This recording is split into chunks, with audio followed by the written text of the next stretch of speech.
The iPhone 16 Pro is one of the best phone cameras that money can buy, but I do think a lot of people might be making a big mistake by buying it. Let me explain. Changes like the camera control button, the persistence of crucial issues like, my god, why has Apple done nothing with these lens flares from year to year of the iPhone? All in all, the iPhone announcement this year has been fairly polarizing. Obviously, a lot rides on Apple Intelligence coming later in the year, but right now we're reviewing this phone without it. And the camera changes, while seemingly fairly small, there are actually fairly substantial, and there's certainly a lot to talk about. So instead of talking about the camera's lens for lens, like I typically do in these camera review videos, which we're actually going to focus on to start with is the new features. This is everything that's brand new with the release of this phone. Then we will talk about things that the phone still does incredibly well. And then we will round it off with some real negatives, some issues that I have with the iPhone 16 Pro, and some real questions for Apple about this phone release. So I guess the headline feature this year for the iPhone, it's actually also on the iPhone 16 as well as the iPhone 16 Pro line, is the inclusion of something called the camera control button. And my god, have I never been as underwhelmed with almost like a headline feature as I have with this one. This was marketed by Apple as if it was going to actually replicate almost like a photography experience that you would typically get with a more professional camera. I am here to say, as someone who shoots with a whole bunch of professional cameras, this is just nothing like it. The actual concept, the actual overall idea is potentially a good one. The issue is, I just don't think the implementation actually pulls through enough functionality to make this worthwhile. So you sort of have this pressing and half pressing functionality to be able to change settings and modes on the camera. The issue that I have is you're able to just do everything that you can do on this button on the screen, and it doesn't really save you any time or energy. You're almost solving a problem which didn't actually really exist in the first place. And actually what ends up happening is, because it's a very kind of soft touch button and it's pretty sensitive, you end up scrolling settings when you did not mean to, when you're just not trying to use the button in the first place. So actually I ended up turning this feature off. I, no joke, just use the button as a camera button launch. So I can press the side, it opens the camera. That is the only thing I use this button for. And jokes aside, that actually does end up being quite useful, is because now I have a one-touch button to open the camera. And now using the action button, I can launch Blackmagic camera app. So I can shoot high quality video using that app, using the action button, and standard video using the kind of standard camera control button. And that's actually been really useful, but genuinely the actual core functionality of the camera control button, I turn off pretty much after about a week of testing, because it's just way too finicky and not actually useful, in my opinion. So we go from the not useful to the actually very, very useful. And this is the change to photographic styles. Now, I have previously done a video here on the channel. I'm not going to reiterate like the best ways to take photos with these cameras, because I've actually done a whole dedicated video on the best camera settings for the iPhone 16 Pro. So I'll link that video in the top of the description if you are interested. But essentially what this lets us do is it allows you to change the image characteristics of the iPhone camera system. And it's not just doing this with like a filter on top. It actually manages to change the image pipeline of the images. And the coolest thing is that they are changeable after the fact. So you can take a photo, you can go back, because of Apple's high efficiency image formats, you can actually change the way that image looks and feels after the fact. And it's not just changing kind of the JPEG itself, it's changing the actual core image manipulation of the image itself. The cool thing about this is it does actually allow you to change the look and feel of your iPhone photos and bring them in line with almost like what any style preference you actually prefer. If Apple actually allowed you to change the sharpening of the amount of digital sharpening in post, I'd go far enough to say that this has actually removed a lot of the reasons that you would need to shoot RAW on a phone. Alas, no sharpening control as of yet, but it does let you change the contrast on the settings. I think you should pretty much only care about the undertone section in the photographic styles. These actually are the ones that actually tweak the image contrast and characteristic itself, as opposed to looking kind of stylized and slightly filtery. The ones that I use are standard and amber. I think they're fantastic. The thing I just love about this setting is it actually allows you to be able to change a phone camera to look a little bit more in line with what a normal camera would produce. Phones have a habit of kind of just exposing everything in the scene relatively neutrally. That's the kind of of HDR look that I talk about a lot here on the channel. This actually lets you reduce that to your own personal preference. So this is a massive win. Another change this year is the inclusion of 4K 120 frames per second. And I shoot a ton of video on the iPhone. It's actually something which I continue to use more and more in the videos here on my channel. I actually did a whole video shot entirely on the iPhone 16 Pro. That was my day in the life. I went to Italy and I really put the phone through its paces. So the inclusion of a tool like 4K 120 is a really useful thing, especially when you're able to combine it with Apple Log. You guys know I absolutely love Apple Log on this phone. It is the best smartphone video I have ever used. It ends up matching my much more professional camera systems when you're shooting in a standard 24mm focal range. You genuinely really can't tell too much of a difference without really pixel peeping. And the 4K 120, when you are pairing it with that Apple Log, is absolutely beautiful. You would normally have to shoot this to an external SSD, and that certainly is the case if you're wanting to shoot any extended lengths of times. But using the Blackmagic Camera app, you're actually able to shoot short snippets of 120 frames a second in Apple Log straight internally to the phone. You're not going to be able to do this for a long extended period of time, but everything that I shot, these clips you're seeing here with my dog, that was all shot internally to the phone.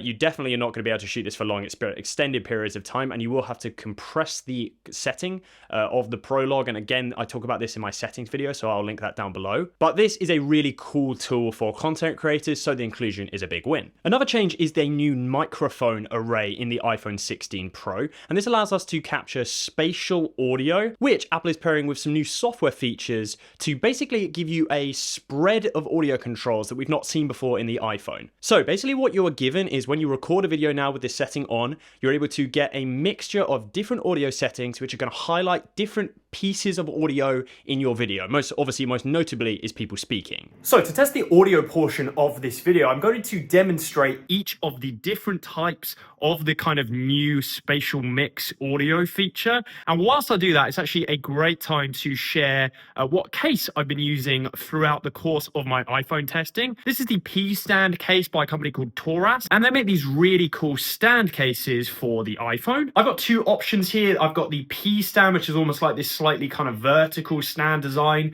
and I've got a 360-degree ring stand design as well. My personal favorite is the P stand. I found this so useful, particularly when I'm traveling, like on an aeroplane or that type of thing. You just whack out the stand. Previously, you'd have to kind of like mess around with your AirPods case to get your iPhone to stand up so you can watch a film. You don't have to worry about that at all with these cases. And the really good news is they don't add bulk. The design is really nice. They use this kind of soft touch plastic. I've really enjoyed using it. It feels great in the hand. On the iPhone 16 and iPhone 16 Pro models, they have a really good camera cutout, so you don't have to worry, of course, about that interfering with the camera control button if you happen to be using that. Another advantage is you can charge your devices while still having your phone stand up, either using MagSafe or just a standard usual charger. And so whilst we're talking about MagSafe, a really good feature of this case is that the MagSafe is super secure, whilst obviously also being not bulky. So I'm going to get in my car here, and you could just see how easy it is. Just connect that up. As you can see, that is going absolutely nowhere. It is completely secure. And also, this is an interesting way to test the in-frame section. So I'm going to go like this. The audio should kind of change to whoever's in the frame. MagSafe up, and we're ready to go. So if you are interested in more information on these cases, just check the top link in the description. You'll be able to find out more info, and check out the stand cases by Taurus. And finally, the last setting is cinematic. So there's obviously quite a lot of audio going on around me. I've got trees in the background, lots of rustling, that type of thing. And the cinematic mode aims to enhance your voice while still allowing some of those background sounds to actually come into the video, which is like the opposite to the studio, which is obviously aimed to cut a lot of that background noise out. So of course, this is the leading generation of iPhone now. It is of course one of the best camera systems available. That means it does a lot of things very well. Most notably is the fact that the iPhone 16 Pro line now matches cameras with the iPhone 16 Pro Max line. So we're now seeing a spread of the ultra wide through to the main rear facing camera, and then a 5x telephoto. That is previously reserved for the iPhone 15 Pro Max. There's no 3x telephoto telephoto now, it is only that 5x. Sad news for anyone that did prefer the 3x. I actually probably did prefer the 3x, but it is nice that at least there is some kind of cohesion along between the Pro Max and the Pro itself. The main rear-facing sensor on this lens is basically one of the best main rear-facing sensors I've ever used. It is absolutely fantastic. Apple is saying that this captures more lights than the last generation. I definitely see that as true. We'll talk about low light performance in a bit, but the main rear-facing sensor is able to capture just beautiful colors, beautiful images. It's really, really fantastic. The only real issue I have with it now is that it is actually better, quite significantly better than the ultra-wide and the telephoto. Basically, in both photo and video, the main rear-facing sensor just absolutely smashes it. You can tell by some of the video here that I've shot in Apple Log, because again, Apple Log is my favorite way of shooting video on these phones. It is absolutely fantastic, genuinely. I know I just bang on about Apple Log on this channel, but it genuinely just allows me to use an iPhone in a professional way, and that is just something which is not the case on other smartphones. Every other smartphone shoots video that looks like smartphone video, and this just doesn't. So with that lens cohesion we talked about earlier, the performance of the lenses across the range are great in normal light. When you are shooting between lighting situations, you can see like in some of these videos here, I'm going between lenses, you can't really tell the difference. What does really jump out though, and this is, I guess, the first of the kind of negatives we were talking about with the iPhone 16 Pro, is that in lower light environments now, the ultra wide and the telephoto are kind of starting to show their age. I'm not really sure whether it's the fact that they actually perform badly or like kind of like worse to previous generations, or the fact that the 1X has gotten so much better